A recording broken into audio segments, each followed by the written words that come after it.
안녕하세요. 오랜만에 찍네요. 자, 2022-23년도 핵심 생물학 1 6회 해설하겠습니다. 많이 어려웠죠? 예, 당연히 어렵습니다. 이게 그 피트 문제이고요. 그걸 변형시켜서 제가 보기를 바꾼 건데 굉장히 난이도가 높은 문제 중에 하나예요. 피트 문제 중에 상위 한 3%? 2%에 해당하는 굉장히 난이도가 높은 문제였으니까 당연히 여러분들이 그 시간 안에 못 푸는 게 당연하다. 그런데 이런 문제가 나왔고 이 정도로도 공부해야 만점을 맞을 수 있다라는 걸 알려드리기 위해서 냈으니까 복습을 통해서 배워가면 더 좋을 것 같아요. 자, 원래 시험 문제 풀 때는 이 내용을 다 보고 보기를 보는 게 아니라 원래는 이 보기를 먼저 본 다음에 내가 찾아야 되는 게 무엇인지를 거꾸로 원래는 찾아야 돼요. 그래야 시간이 더 세이브 됩니다. 근데 처음에는 이게 안 되니까 처음에는 순서대로 공부할 때는 순서대로 하는 거야. 근데 결국에 제가 어떤 게 시험에 나올지는 그 이론 할 때 결국에 여기서 물어보는 건 뭐다라는 포인트를 알려줬으니까 다음번에 혹시 이런 문제 비슷한 게 나오게 되면 그런 걸 물어보지 않았을까? 라고 생각을 하면서 보기를 먼저 보고 그때 내가 기출문제로 미리 공부할 때 어떤 걸 보고 찾았으니까 이번에도 뭘 보면 찾으면 되겠다라는 식으로 접근을 하면 시간도 세이브가 되고 더 정답률도 높아집니다. 자, 다음은 항체를 이용해서 어떤 동물세포에서 단백질 사이의 상호작용을 알아본 실험이다. 그래서 원래는 아래 보기를 보고 해야 되는데 저는 순서대로 해드릴게요. 이 세포에는 단백질, 기억, 니은, 디귿, 리을이 모두 발견된다. 단일 클론 항체, 한 종류라고 생각하면 된다고 했죠. 단일 클론 항체는 X와 Y는 각각 뭐뭐 중이라고 하지 않았어. 각각 기억과 니은 중 하나랑 결합하면 x가 기억이랑 결합할 수도 있고 니은이랑 결합할 수도 있는데 여기서는 이 말의 의미를 정확히 이해를 해보면 x는 기억과 결합하고 y는 니은과 결합한다는 뜻입니다. 그거를 제가 다시 한번 아래서 확인을 해드리면 자, 우리 웨스턴 블랏을 했을 때 항체 X를 가지고 웨스턴 블랏을 했을 때 기억 밴드가 나왔으니까 항체 X는 기억과 결합한다. 그 다음에 항체 Y를 가지고 웨스턴 블랏 했을 때는 니은이 나왔으니까 항체 니은과 결합한다는 걸 다시 한번 확인해 볼 수 있습니다. 문제 사실 이미 조건으로 주었어요. 그런데 그냥 다시 한번 이 결과로도 확인해 볼 수가 있다. 시험에서는 이렇게 쉬우니까 물어보진 않았어요. 그럼 처음이니까 이렇게 찾을 수 있다는 걸 제가 알려드린 겁니다. 자, 그렇다. 자, 그래서 실험 첫 번째, 세포의 총 단백질, 그 세포에 존재하는 모든 단백질을 토탈 프로테인, 총 단백질이라고 합니다. 걔를 두 그룹으로 나눈다. 자, 가 과정은 이런 거죠. 똑같은 세포에서 단백질을 얻은 다음에 걔를 두 개로 나눈 게 이제 가 과정. 그 다음에 이 대조군에다는 대조항체를 넣었다. 자, 대조항체는 계속 말하지만 실험군에 X라고 하는 항체를 넣는데 대조군은 아무것도 넣지 않은 게 대조군이 아니라 얘는 항체 X를 넣었으니까 그냥 별 의미 없는 항체를 넣는 게 더 정확한 대조군이 아니겠냐라고 생각해서 대조 어쩌고 저쩌고를 넣었는데 시험 문제에서 대조 어쩌고 저쩌고 나오면 걔는 그냥 없다고 생각하시면 됩니다. 그래서 대조 항체를 넣긴 넣었는데 얘는 뭔가랑 결합하지 않는 그냥 대조군으로서의 구색을 맞추기 위해서 넣어줬다 생각하시면 되고요. 실험군 오른쪽의 컬럼이 실험군인데 이 실험군에만 기억과 결합하는 X 항체를 넣어줬습니다. 여기 기억, 니은, 디귿, 리을이 다 있다고 했는데 저는 이제 결과를 다 해석해가지고 그림을 그려놓은 거야. 이때 이 항체 X는 기억과만 결합을 하는데 그걸 어떻게 할 수 있어? 아까 웨스턴 블랏에서 기억에 있는 곳에서만 밴드가 나왔으니까 이 항체 X는 기억과 결합하는 거라는 걸 확인해 볼 수가 있습니다. 그런데 이 기억은 실제 이 세포 내에서 디귿과 이항화 결합으로 연결되어 있어요. 공유결합적으로. 그 다음에 지금 우리 면역 침전을 하게 되는데 이 조건도 다 비변성 조건이에요. 비변성 비환원 조건입니다. 그래서 이 기억만 항체 X가 잡았지만 여기에 이항화 결합으로 붙어 있는 디귿도 같이 물리적으로 연결돼 있고 니은이 기억 아니면 디귿과 상호작용하기 때문에 니은도 이게 공유결합이 아니더라도 소수성 상호작용이나 이온 결합이더라도 얘네들이 같이 비환원 비변성 조건에선 붙어 있을 수 있습니다. 그래서 나에서 이런 일이 일어난 거야. 나에서. 그 다음에 여기에다가 프로테인 A를 넣고 반응을 시켰죠. 프로테인 A 우리 외우라고 했죠. 이거 피트도 이렇게 나온 거야. 프로테인 A, B들을 넣게 되면 이때 프로테인 A가 항체 X의 FCV랑 결합하겠죠.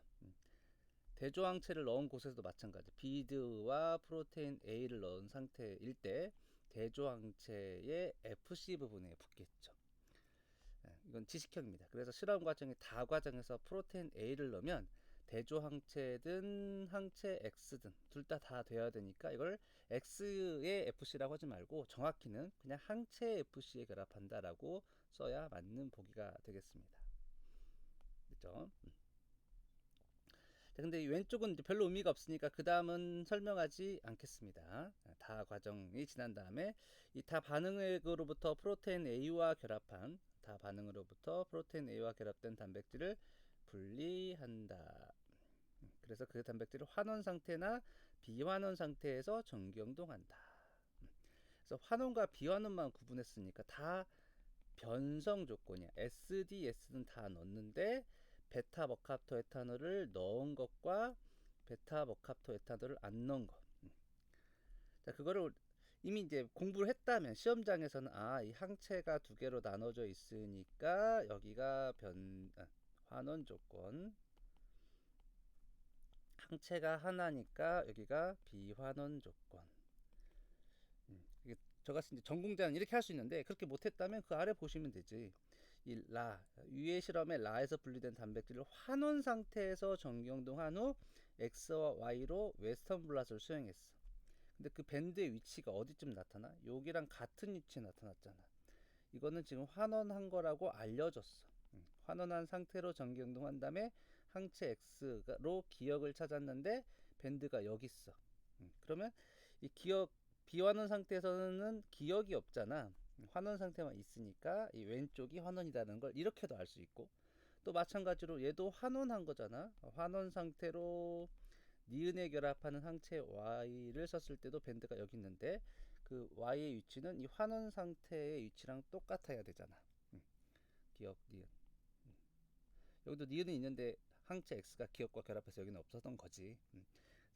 이 둘 다 모두 SDS를 넣은 변성 상태의 환원 상태인 거예요. 그래서 이걸로 이 실험 2대 결과의 왼쪽만 환원 상태다. 오른쪽은 비환원 상태라는 걸 알 수 있다. 알 수 있는 방법이 두 가지가 있어. 항체의 형태를 보고도 알 수 있고 1번 실험과 2번 실험을 비교해서도 알 수 있다는 거지.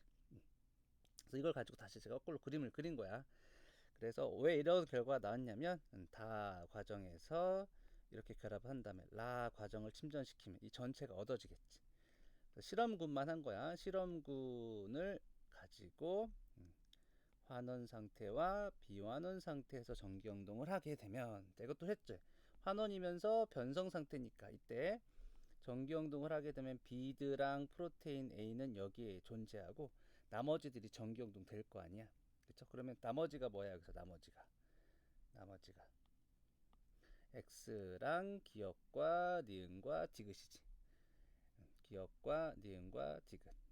이 결과를 보고 크기를 알 수 있는 거고, X는 헤비 체인과 라이트 체인으로 되어 있고 환원 상태에서는 항체가 두 개로 나뉜다고 했으니까 이 A가 X의 헤비 체인이고 B가 X의 라이트 체인이 되는 겁니다. 오른쪽 얘를 비환원 상태로 전기영동하게 되면 항체 X는 비환원 상태에서 큰 덩어리 하나로 전기영동되니까 이 C의 위치에 나타나게 되는 거고, 기억과 디귿은 이항화 결합으로 연결돼 있었기 때문에 비환원 상태에서는 큰 하나의 덩어리 리을로 나타난 거야. 그래서 리을은 기억과 디귿이 이항화 결합으로 연결된 상태를 의미합니다. 그 다음에 니은은 이항화 결합으로는 연결되어 있지 않았기 때문에 SDS에 의해서 이 둘 사이의 소수성 작용이 떨어지면서 기억과 디귿하고는 별개로 떨어져 나와서 전기영동 된 겁니다.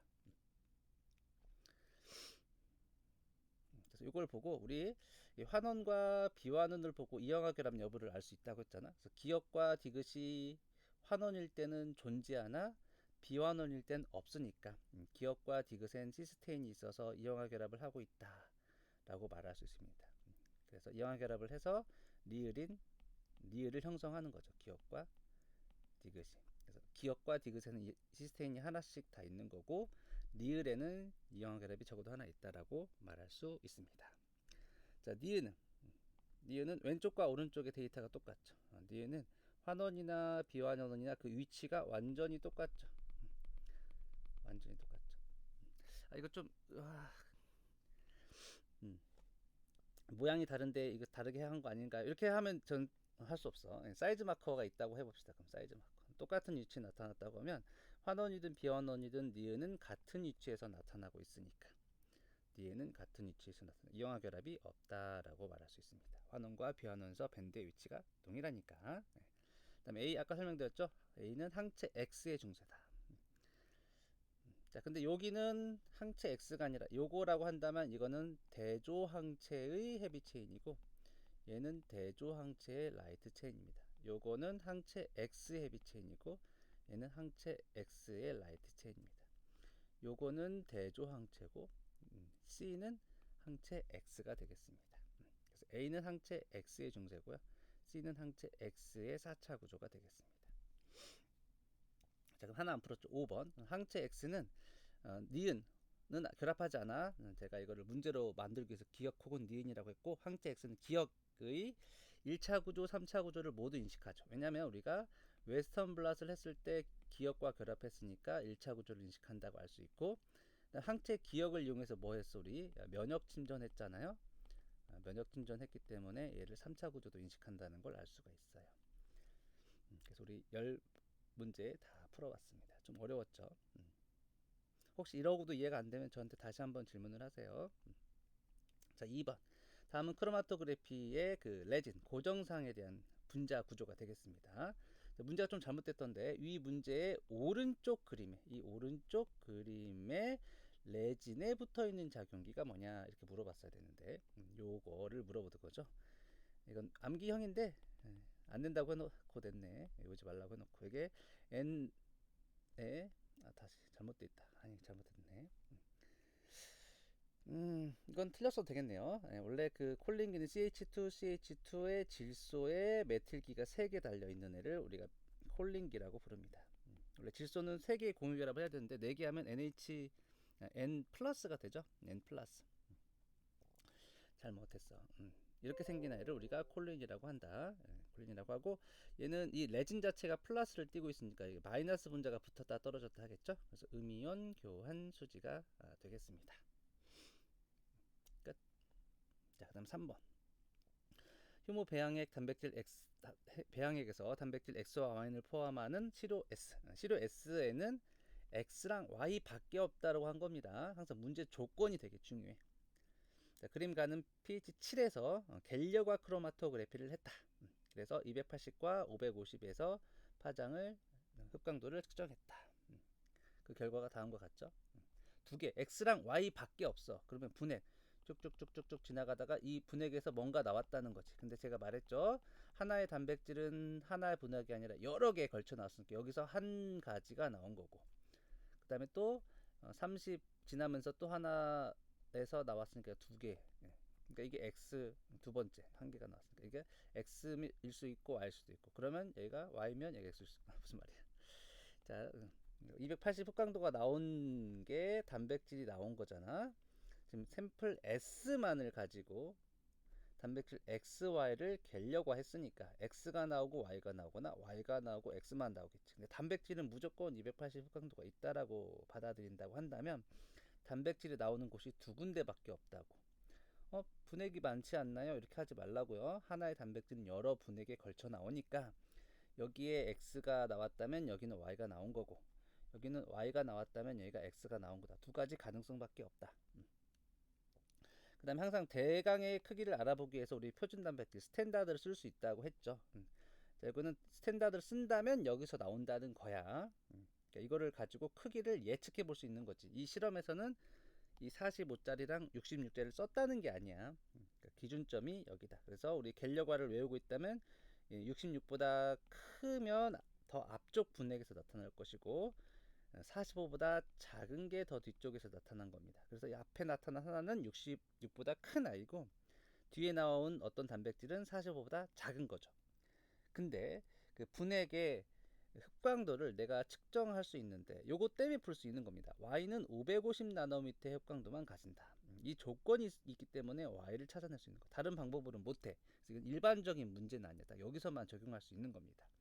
그래서 여기서 지금 어떤 분액들이 나왔는데 여기다 280 흡광도를 했을 때 단백질이 있으니까 흡광도가 나왔지. 여기다가 550 나노미터 똑같은 이 분액에다가 550 나노미터도 비춰본 거야. 그랬더니 550 흡광도도 있으니까 아 여기 앞쪽 분액에서 나온 게 Y구나 라는 걸 알 수가 있는 거고요. 나머지 하나가 X밖에 없으니까 뒤쪽 분액에서 나온 애가 X구나 이렇게 할 수가 있는 겁니다.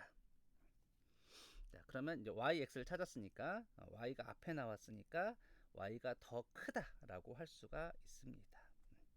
자, 그 다음에 이 갤려과 크로마토그래피는 비변성 조건에서 하는 거죠. 비변성 조건 했을 때 크게 우리가 단백질이 여기서 한 군데 나오고 여기서 한 군데 나온다는 건 이 샘플에서 그 단백질 x와 y는 붙어 있지 않고 따로따로 있다는 거야.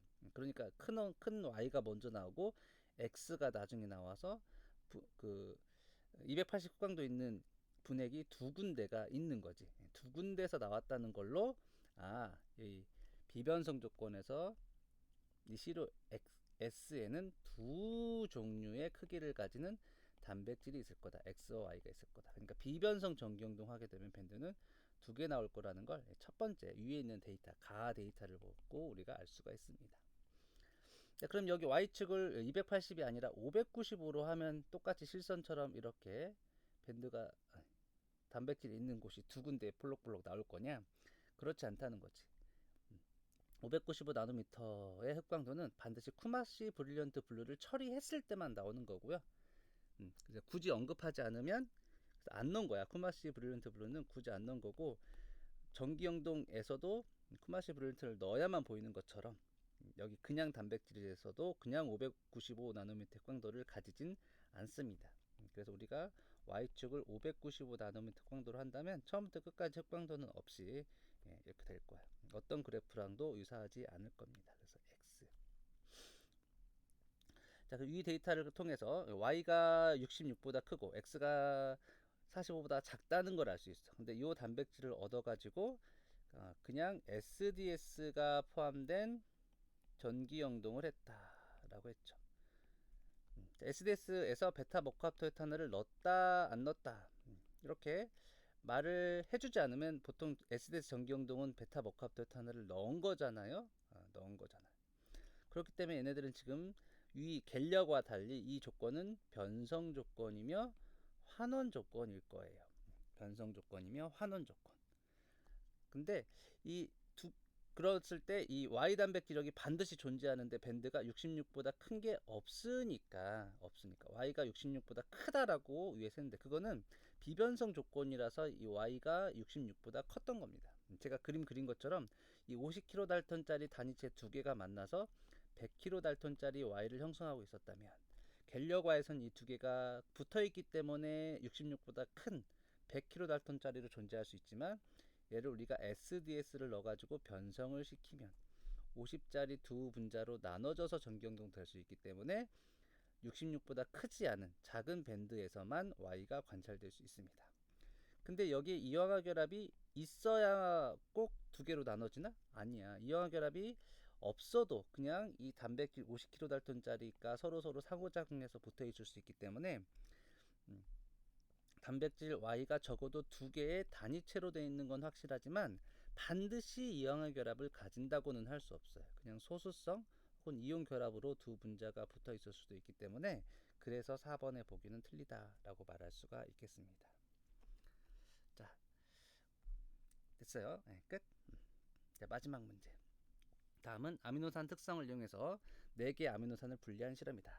첫 번째, 여과지가 이제 고정상이죠. 여기서 아미노산 혼합물을 점적한다. 점적, 이 아미노산들이 샘플인 거고 점적을 했을 때 이 지점에다가 4개 아미노산을 다 넣은 겁니다. 자, 그 다음에 완충용의 pH 6.5를 이용해서 전기영동했다. 여기서 pH는 한 종류인 거야. 등전점 전기영동은 pH가 다른 젤리를 만들어서 하는 건데 이건 그렇지 않습니다. 하나로 정해놨으니까 우리가 노더염 남마산을 이용하면 지식형으로 아르기닌은 플러스, 아스팔트산은 마이너스, 류신과 세린은 전하를 띠지 않을 거라고 생각해 볼 수가 있겠죠. 됐죠? 자, 그 다음에 걔를 90도 회전시켜. 점적한 상태에서 전기운동 할 때는 이제 이렇게 위아래로 이동했는데, 지식형. 아르기닌은 플러스니까 마이너스 쪽으로 딸려갔을 거고, 아스팔트산은 마이너스니까, 산성이니까 플러스 쪽으로 딸려갔을 거야. 처음에 이제 위치, 세린이나 류신은 전하를 띠지 않으니까 요 정도 위치에 있었을 거야. 그래서 원래 정확히는 요 정도 있었겠죠. 요 정도. 요 정도 이렇게 있었겠죠. 얘도 여기 있었겠죠. 그 다음에 90도 회전시켜서 지금 가로 방향으로 크로마토그래피를 했는데, 그때 전개 용매가 요렇다. 그리고 부탄올 아세트산이니까 마이너스일 것 같지만 결과를 보면 우리가 이게 아르기닌인 게 확실하잖아. 아스팔트인 게 확실하잖아. 전 극성을 완전히 띄는 애들은 조금밖에 이동하지 않았는데, 극성을 띄지 않는 애들이 더 많이 이동했으므로 이 여과 지에 비해서 결과를 보고 판단하는 겁니다. 여과 지에 비해서 이 용매의 극성 정도가 비교적 더 무극성이라는 건 이 결과를 보고 판단하는 거예요. 화학처럼 절대적인 극성과 무극성으로 판단하는 게 아닙니다. 자, 그랬으면 이제 더 무극성인 애가 많이 이동해야 되니까 류신이 더 무극성이니까 디귿이 류신, 세린은 OH를 가지니까 그래도 조금 더 극성이죠. 니은이 세린일 것이다. 이렇게 우리가 찾아낼 수가 있습니다. 다 찾았죠. 이 전기영동은 pH를 하나로 정했기 때문에 등전점 전기영동이 아닙니다. 여과 지에 비해서 전기영면은 더 무극성이다 판단하는 근거 설명해 드렸고요. 자, 라 과정은 닌히드린 반응인데, 아미노산도 그냥 우리가 눈으로 보면 보이지 않습니다. 닌히드린 반응을 했기 때문에 이 실험 결과처럼 점으로 보이게 되는 거예요. 그래서 이 닌히드린 반응을 하기 전에는 색으로 관찰되지 않습니다. 끝. 이번 문제 어려웠죠? 다음번엔 이렇게 어렵진 않을 겁니다. 좀 쉽게 또 가다가 또 실험이 또 나올 텐데, 그때도 너 좌절하지 마시고, 어려우면 해설해 드릴 테니까 그냥 열심히 자기 할 수 있는 거 꾸준히 하시면 됩니다. 이 시험 어렵게 나오지 않을 수도 있기 때문에 일단 어렵게 공부하고 시험은 더 웃으면서 볼 수가 있을 거예요. 수고했어요. 안녕.